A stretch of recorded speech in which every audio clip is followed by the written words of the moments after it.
Just because you don't hear my voice don't mean I'm not doing anything. The president Sometimes of Raise for Your the day, Voice I St. don't have Lucia, time to do Catherine anything Sealys, except to deal is with people cautioning one-on-one. against the So when misreading you don't of hear her my voice, that silence means I'm not following the back to 2 anything. When you recent hear my voice, gruesome means I have free slayings time, of so I can sit down women. and do anything. Though acknowledging the importance of speaking out against such barbaric acts against women, she says much of the work gets done behind the scenes. Sealys says it's important that the public be made aware of the high cost of carrying out such acts. There is a requirement for the necessary agencies to be promoting public education and awareness, and that the legal system, the police, begin to speak about the penalties for these things and the repercussions when you engage in such behavior.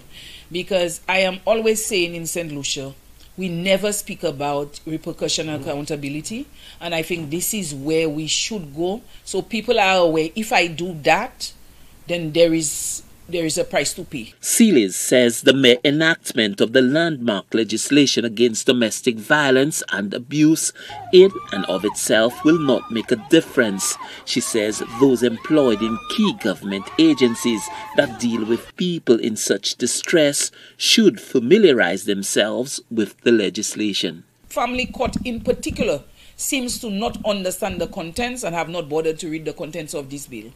We have reports of people coming to say that the family court say we are no longer doing protection order. That is the first thing that is spoken about in the act.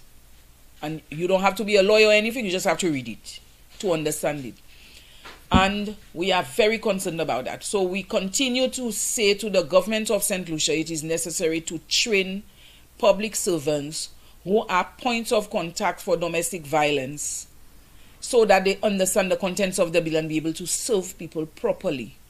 We continue to advocate for improved support services. The support services people get terrible.